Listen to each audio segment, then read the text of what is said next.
Greetings, dear ones. I am Kryon, and I come to you in the light and love of the Creator. There has been important transitional times in the history of your planet, in the history of your civilization, known as Western civilization. And there has been pivotal times in the transitions of your country from where you speak, the United States of America.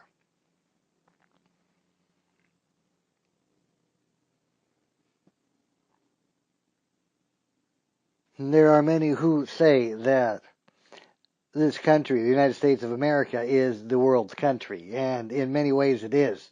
It is dominant politically at times, dominant economically at times, although those two dominances are threatened from time to time as they are now. It has been observed to be culturally dominant throughout the world, beginning in the 20th century and extending into this. As the internet expands in its scope, not only across the globe, but into every corner of the globe that is your earth, the pervasive culture of the United States of America does indeed prevail. Many watch your trends, your fashions, your advances, your declines, things that you consider to be important or popular, and things that you consider to be not important or popular. We ask that you be aware of this. There are those in your country who do not want to be in this position, who are content to believe that your country is the exceptional one. It is accepted from all rules of cooperative behavior internationally. They are correct in one regard, in that the nation is exceptional. However, it is not exceptional for the reasons they believe it is. It is exceptional as it was. Its founding is of divine origins. Its founding as a republic was fashioned from what you call the times of the ancients. It was foretold. These prophecies were then brought forth into realization at the time of the revolution and the founding of your country. As you know, that time, the time known as the Enlightenment of Western Europe, created many visionaries whose work has laid the foundation for much of your Western world today. Many things that are taken for granted, such as voting, such as political systems that are indeed crafted not by royalty, but instead are crafted by those who indeed are the ones that govern themselves. Many times this is misconstrued. Indeed, it shall not be. It is easily forgotten. As those of you listen to other people's thoughts, many who control you have developed a means and method of doing it quite effectively, to the point where you do not know you are being controlled.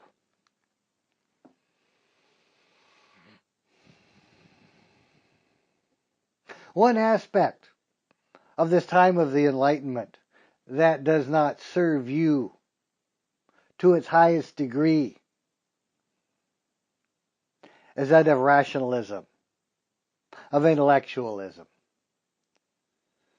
This was a gift given to you. So as human beings, you could discover the vast potential that lies within the brain, controlled by the mind, a disciplined mind, for the rapid and deep processing of information. This was a talent that needed to be developed, and indeed it was. As that talent became institutionalized in your educational systems, what then occurred was the placing of its attributes above all else. Indeed, many who instituted this placement of the intellect realized its limitations, and indeed, so doing, secured continued power and dominance for themselves, as they knew that anything could be rationalized, anything presented with the correct passion and the correct, seemingly vast, seemingly sufficient amount of data would then be considered reality. What was left out to their benefit was the individual's ability to use intuition, to sense what was true or not. This was done away with the gifts of logic, as developed by the ancient Greeks. Logic could be used to not only find where you humans can fool yourselves in your intellectual gymnastics, but also a way in which you can bury yourselves within them. There is an idea that many of you joke about called too much information. Others can call it being buried in data. You have great capabilities for understanding information, for disseminating and spreading information. This goes without a doubt. You have print means, you have, above all, electronic means now of transmitting this data. Not only of transmitting facts, but transmitting semi-facts. By semi-facts, mean opinion. Facts filtered through the everyday consciousness of humans. And then spit out again. We can use the term regurgitated in a way that is perhaps more understandable. Look, we have these tremendous amounts of data. What shall we do with it so we can understand it and take action upon it? Let us simplify it. Let us leave out what we don't want. And then repeat under the color of wisdom, under the color of the wise who have this data and who analyze it. Here we will generously interpret it for you. Well, these generous interpretations are at times extremely generous, are they not? Facts are twisted. Facts that did not exist are indeed created from intellectual machinations, to the point where what is believed in general, in your culture, in your societies, are falsehoods, derived from data. Many of you are too busy to ask where this data come from, what this data really said. You are all too busy. You are all too trusting and trained to believe data, to believe those who say, I have the almighty data, and the data has spoken to me from on high, and this is what it says. Allow me to interpret the word of the holy data to you. And it indeed says, you should vote for me. You should vote for my party. You should support my corporation, because we do indeed know what's best for you because we have the data. This is proof. Now you have evolved into a culture where even data is not needed, is it? Rumor and innuendo is all that is needed. Initially, data was used to program many of you to respond in a positive way to messages of a certain type. To messages that appealed to your senses of fear, to your senses of greed, to your fears of loneliness.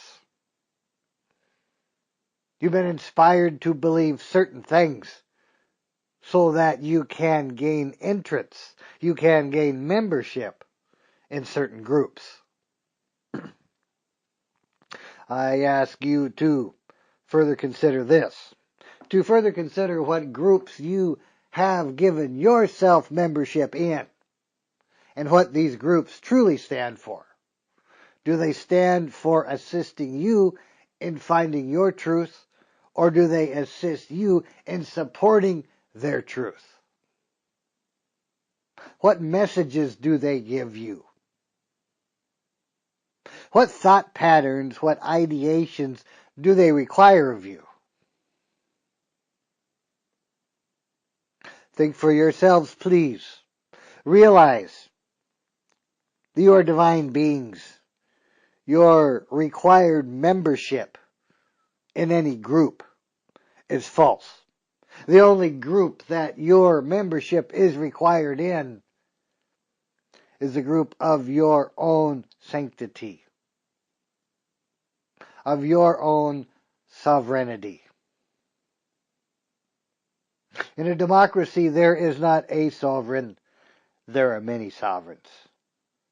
However, there are those who wish to assume your sovereignty, take it unto themselves, tell you what to think.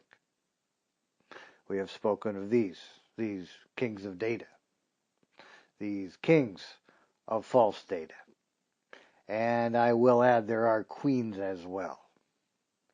You know of whom I speak.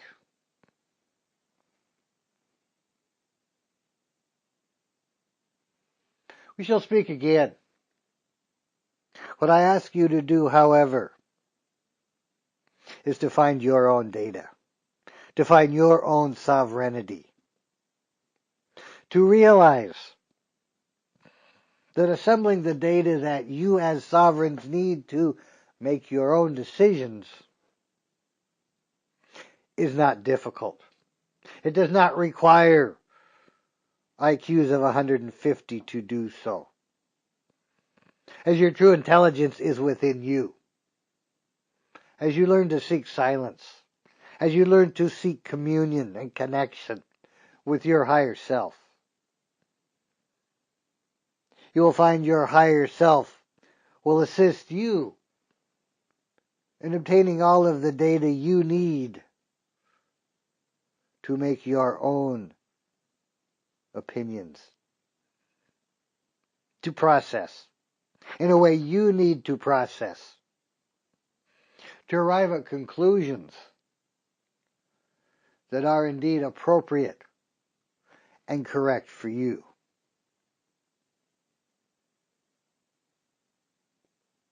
You are not required to arrive at decisions that are correct for all, but you indeed are required to find what is correct for you.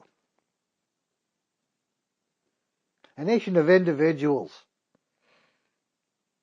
resting in their own knowledge that was derived from their soul self through the assistance of their higher self and their conscious connection with it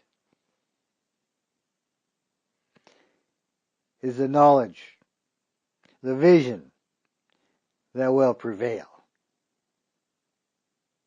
I will leave you now to bring forth other speakers who are happy to assist you with this process and to assist you in finding your greatest joy and happiness and sovereignty. I am Kryon, and I leave you now, all in the light and love of the Creator. And so it is.